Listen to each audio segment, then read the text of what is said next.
sorti kii nga xam ne moo di Alioune Tine Daouda Mine ak ñeneen ñoo xamante ne sax wax nañ si ñoom la ñu jàpp mooy Ousmane Sonko dafa war a libérer place su premier ministre bi dem gérer li nga xam te moo di le pouvoir législatif ngir peut-être li nga xam te ne moo di dualité bi ñenn ñi di xalaat mu bañ a am diggante ma ak ki nga xam te ne moom di le président Bassirou Diomaye Diakhar Faye. Ndax xam nga ku nekk sa xalaat li nga jàpp ne moo war a am. Alors ku ne aussi dañ lay nangul sa gis-gis boobu. Alors en tout cas dafa am lu ñuy tuddee dualité. wax ma la moo am mais ci wàllum gestion pouvoir. des fois dafay faral di am ci ñaari nit mooy kii nga xamante ni mooy président de la République. ak ki nga xamante ni moom mooy chef du gouvernement. Des fois dualité boobu li koy waral mooy. dañuy gis ne des fois dafay am confusion de rôle des fois mu am genre comme crise au niveau des décisions. parce que dañuy jàpp ne kii dafa wàcc prérogative am jëlaale prérogative keneen ki. alors loolu mooy créer lu ñu tuddee dualité au sommet de l'État. wala nga jàpp ne kii nga tabb moom day njort moom dafay nekk ci. tant que boo xamante ni li lay wutu ci loolu lay dox. ñu gis ne genre yu ñaari nit yi bokk ñu tolloo doole mënuñu bokk même mbalka comme ni koy faral di waxee ñaari kuy mag lool. mënuñoo bokk vraiment fu ñuy naanee ndoo mais maintenant est-ce que loolu cas bi Sénégal am na fi mooy la grosse question. Je pense pas parce que jusque là le président de la République mu ngi def pleinement li ko prérogative constitutionnelle li jox. alors di lijjanti li nga xamante ni moom lañ ko sas en tant que chef de l'État mais le premier ministre aussi en tant que chef du gouvernement moom tamit muy def li nga xamante ni moom mooy liñ ko dénk ko gouvernement dénk ko administration parce que constitution dafay wax daf ne le premier ministre dispose de l'administration moom mooy patron administration donc nekk patron administration bokk na ci également nga di saytu di xool ndax administration boobu mu ngi dox comme ni mu war a doxee. est-ce que li nga xamante ni moom mooy waree fam di liggéeyam est-ce que ñu ngi def seen liggéey waaye ki nga xamante ni mooy ministre yi aussi yaay seeni chef alors ñu sant la nga coordonner lu ñu tuddee l'action du gouvernement. Coordonner l'action du gouvernement mais aussi jàppale président de la République mi définir la politique de la nation. pour que ñu yéen ay ministres yi nga àndal.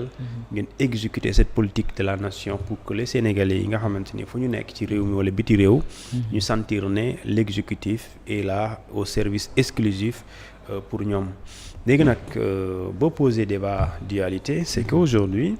la vérité c'est quoi soo jëlee Ousmane Sonko yóbbu ko ci pouvoir législatif il faut ñu xam le pouvoir législatif est un pouvoir boo xamante ni. comme le pouvoir exécutif qui se veut indépendant, libre. Et quand boo waxee pouvoir législatif, ça suppose que, si on parle de séparation, ça suppose que pouvoir exécutif dafay doxal comme nu mu war a doxalee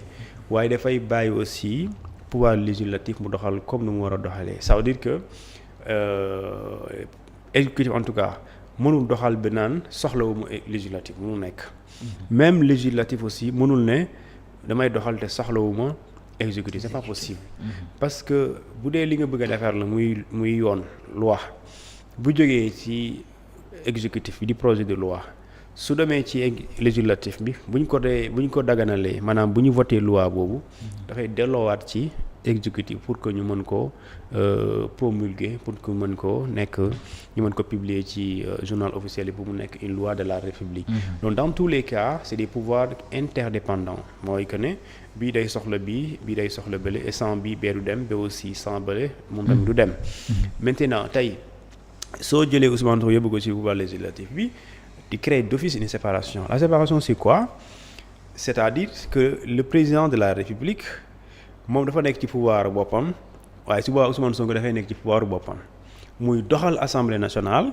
doxalin boo xamante ni jotewul ak dara lu ñuy tuddee lu exécutif li ñu ko sant jotewul ak dara mooy exécutif dañ ko ne politique bii la ñuy defar ci réew mi ci biir politique boobu aussi politique pénale da ciy bokk parce que donc da ngay gis ne ci wàllum législatif moom la ñuy sant mu def loolu waaye li ci ëpp defar réew mi soppi ko ci wàllum koom-koom ci wàllum jàng ci wàllum santé ci wàllum éducation ci wàllu xëy ci wàllu également pauvreté ci wàllu sécurité nga soppi ko ci loolu ay ministres nga ko sant c'est des ministres que ñooñu nga ko sant joxe ay gros projets nga définir nga ne nii réew mi nii lay doxee nga ne premier ministre bi saytul ma ministre yi nga xamante ni yow yaa nekk seeni kilifa ñu xool est-ce que man li ma leen sant man président ma définir politique boobu est-ce que ñu ngi koy def normalement donc le premier ministre donc il est en contact permanent je dis bien permanent avec le président de la République il est en contact permanent avec le président de la République sur les projets yi nga xamante ne jàpp na c'est des projets phares léegi nag quand tu es au Parlement c'est différent tu peux être au courant de ce qui se passe mais tu es au retrait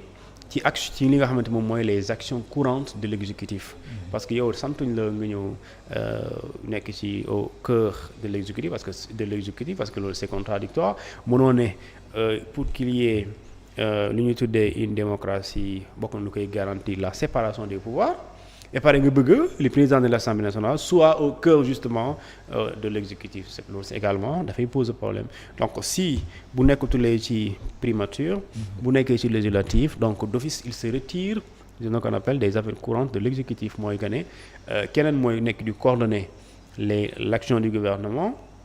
di rendre compte au président de la République di xam exactement ministère bu ne li ñu ko sant fan la toll dossiers yi fan la toog ak lan la ñu war a def mais su boobaa Ousmane Sonko li ñu koy def rek su boobaa en tant que bu nekkee président de l'Assemblée nationale li ñu koy def rek mooy ki nga yëgal rek ne démb de demoon nañ fële wala bëggoon nañ dem fële bëggoon nañ décider lii loolu la wala bëgg nañ def lii mais ce compte par rapport ak boo nekkee ci boppu primature bi mooy lépp dafay tourner boo moytul autour de toi laata muy dem ci président de la République wala lépp day jógee ci président de la République ñëw ci yow laata nga koy yóbbu ci ministère yi mu concerné donc foofu mooy li ñu tuddee foofu avantage bi en tout cas bu fekkee da nga bëgg xam li nekk au cœur de la République pour nga xam au cœur lu xew ci exécutif bi parce que y a des décisions que le président par exemple quand je parle de projet phare le président de l'Assemblée nationale peut ne pas être au courant mais sans mu xam les vrais tenants du projet maanaam li ñu doxal quant au le premier ministre kooku mënoo teg projet bi concerné par exemple lu nga ne da ngay def réforme de l'éducation nationale sans pour autant que le premier ministre mu am ci tous les éléments fondamentaux les éléments nécessaires essentiels pour ñu xam exactement fan la ñuy jaaree ba def lu ñuy tuddee réformer le système éducatif sénégalais donc maintenant c'est une question de liberté en tout cas loolu parti Pastef moo koy régler parce que nee naa la dafa am lu parti bi moomal boppam ak lu république moomal boppam république bi lu moom mooy ñun daal xam nañ daal ñun premier ministre ñun ñoo ko moom président de l'Assemblée nationale bu nekkee ba toog république moo ko moom waaye laata muy toog premier ministre bi ak président de l'Assemblée nationale mbirum parti la parti bi bu ñu toogee ñëw seen biir bu jàpp ne ñu gis nañu ne Sonko bu nekkee primature mooy gën si ñun moo ñu gënal moo ñu doy alors il reste à la primature su jàppee ne également su demee Assemblée nationale moo ñu doy moo ñu gënal parce que te parti bi jàppee ne moo gën ak seen allié dàpp na moo gën alors ñu bàyyi ko mu dem fa li nga xamante moom mooy Assemblée nationale de toute façon en tout cas les pouvoirs législatifs et les pouvoirs exécutifs c'est deux pouvoirs indépendants boo xamante ne bu ne da nga xam li ñu la sant ak looy doxal te li ngay doxal bokkul ak kële mais ku ne da ngay soxla sa morom. Et c'est différent de nga bokk ci nga nekk une entité du pouvoir exécutif qui est la primature. Mais comme ni nga ko expliqué nii par rapport ak li nga xamante ne moo di indépendance bi am ci ñaari pouvoir yooyu maanaam l'exécutif et le législatif nga xool peut-être Ousmane Sonko ni mu nekkee au cœur du projet bi nga xamante ne moom la ñuy doxal est-ce que tey njortu nga ne mën na bàyyi loolu lépp. dem concentré wu fële ci benn pouvoir boo xam te ne il sera indépendant boo xam te ne contrôler képp lay mën mais du bokk ci ñi nga xam te ñoom ñooy exécuter. waaw xam nga déjà Ousmane Sonko je pense bokk na ci gën a maîtriser. lii di projet bu ñu bëgg a dérouler maîtriser aussi le référentiel bu ñu bëgg a dérouler. Alors ça va être également comme si bon je dis pas que moom kese moo ko xam. mais je sais il le maîtrise bien. Alors si il le maîtrise bien à défaut mu nekk président de la République tey mu nekk primature dafay mel ni c'est toujours c'est dans le même pouvoir qui est le pouvoir exécutif donc président la ak premier ministre kii xam na donc dafay gën a yomb pour nga doxal maintenant soo jógee exécutif nekkatuloo fa parce que soo nekkul premier ministre tu n'es plus de l'exécutif loolu il faut ñu xam ko quand tu n'es plus de l'exécutif et les plus belles idées mais tu es dans un pouvoir qui s'appelle le pouvoir législatif foofu lu lay sant bañ nañ ko benn les fonctions du parlementaire et Ousmane Sonko même président de l'Assemblée nationale c'est un député bokk na ci contrôler l'action du gouvernement proposer et faire voter des lois évaluer les politiques publiques donc ci yi ngay nekk et le président de l'Assemblée nationale au-delà mu nekk ci ñett yi am na yeneen fonction yu ñu ko sant mooy que ne yow yaay saytu organisation Assemblée nationale ak son nu muy doxee normal donc son bon fonctionnement yow yaa koy saytu yow yaay convoquer les réunions yow yaay convoquer également li ñu tuddee les sessions et les sessions ordinaires extraordinaires yow yaay convoquer également les présidents des commissions yow yaay fexe ba ces commissions là nekk au nombre de 10 xaw ma 11 yow yaay fexe ba ñoom ñu mën a liggéey normalement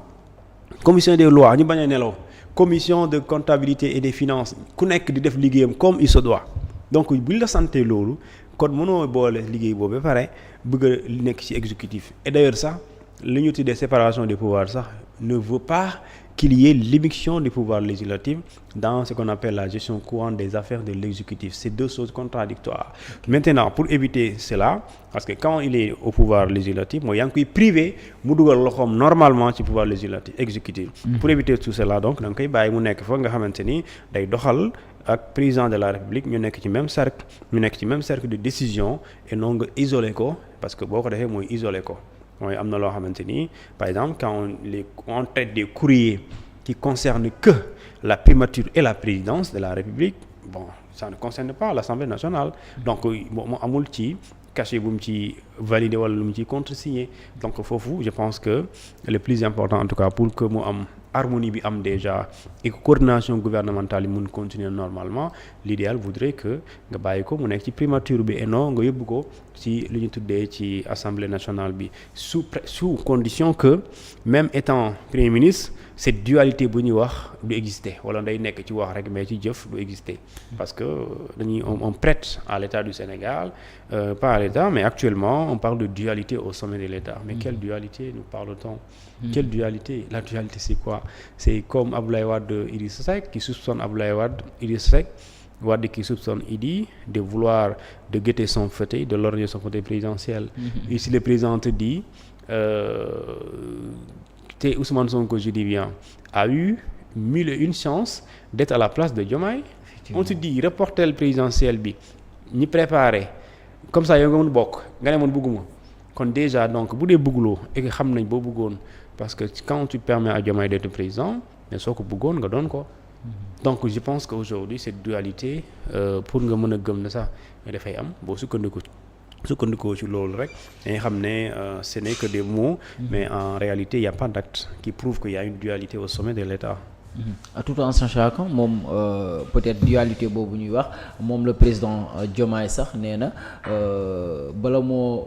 gën a am lu ko neex moom Ousmane Sonko mu toog fi nga xamante ne foofu lay toog parce que pendant 10 ans il s'est toujours activé pour que loolu nga xamante ne moom moo nekkoon bëgg-bëgg mu am malheureusement pour l'instant c'est pas encore réalisé donc bu ma dégloo bu baax selon vous la meilleure ou bien le meilleur choix c'est que Ousmane Sonko reste à la primature pour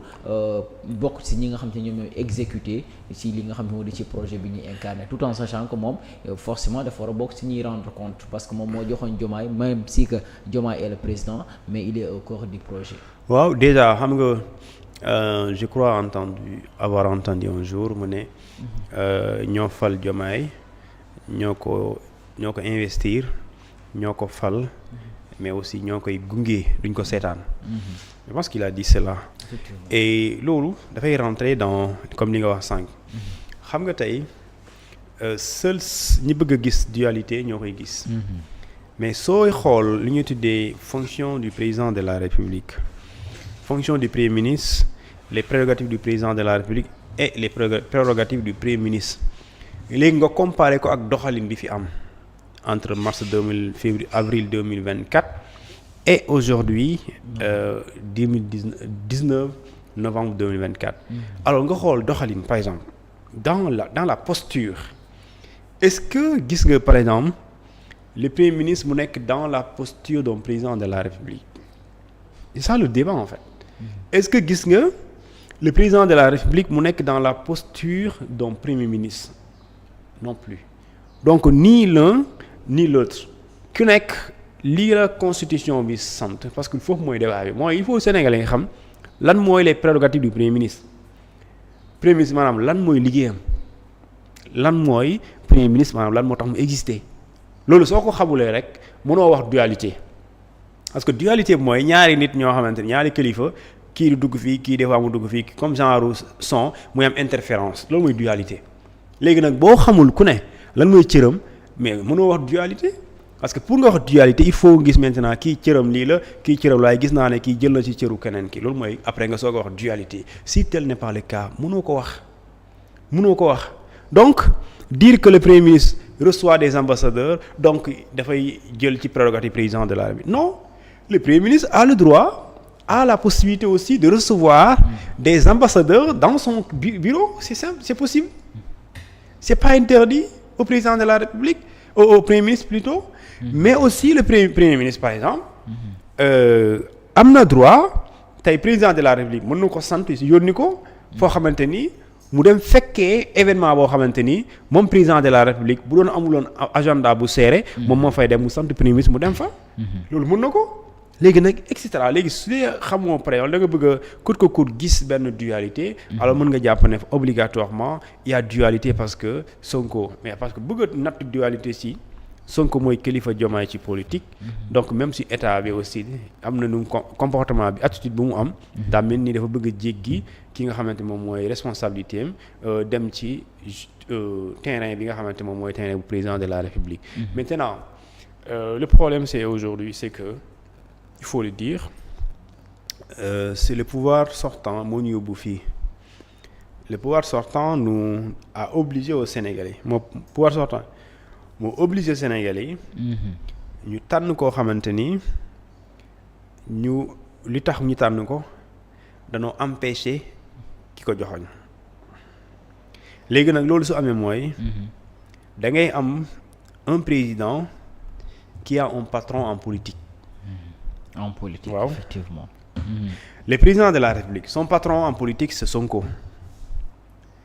léegi nag patron en politique boobu mooy waral ba Sénégal fii on parle plus de Sonko que de Diomaye parce que léegi nag loolu moo lay permettre moo lay yóbbu ne les choix qu'on a fait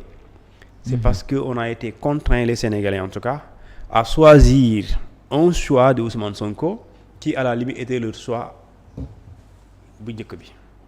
léegi nag ñooñu amuñ choix ils sont obligés tànn ko parce que bu ñu ko tànnul tu rates cette occasion c'est-à-dire soo tànnaloon Diomaye tu rates l'occasion de 2024 tu attends jusqu'en 2029 et tu es obligé de choisir Diomaye parce que moom moo fi nekk léegi Diomaye mu nekk fii il est le président de la République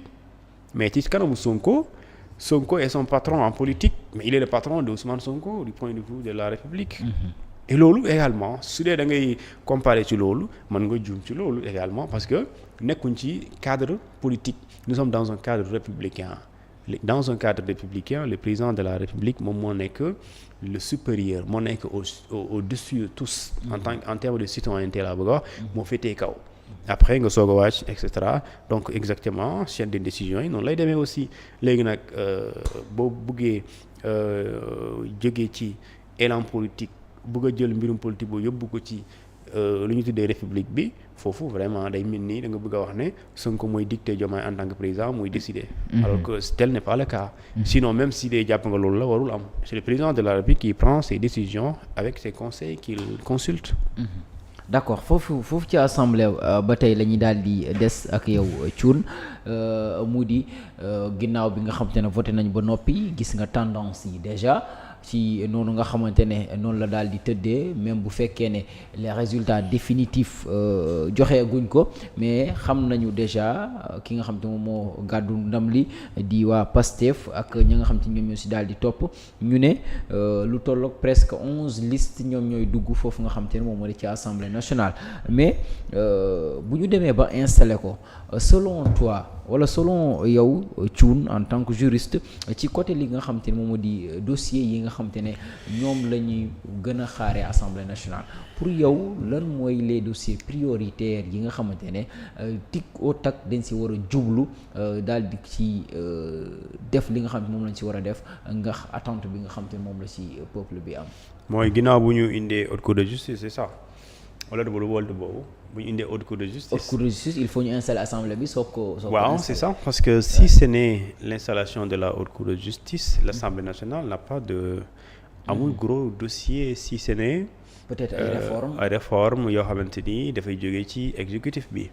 Par exemple la loi portant sur la souveraineté économique mu ngi toog di xaar. gëm naa ne dina bokk ci loi yi njëkk a dem. alors bu dee dañoo ñëw ci li nga wax par exemple parce que dañ ne Assemblée nationale maanaam c'est la loi organique portant sur la haute cour de justice article 2 daf ne après chaque renouvellement de l'Assemblée nationale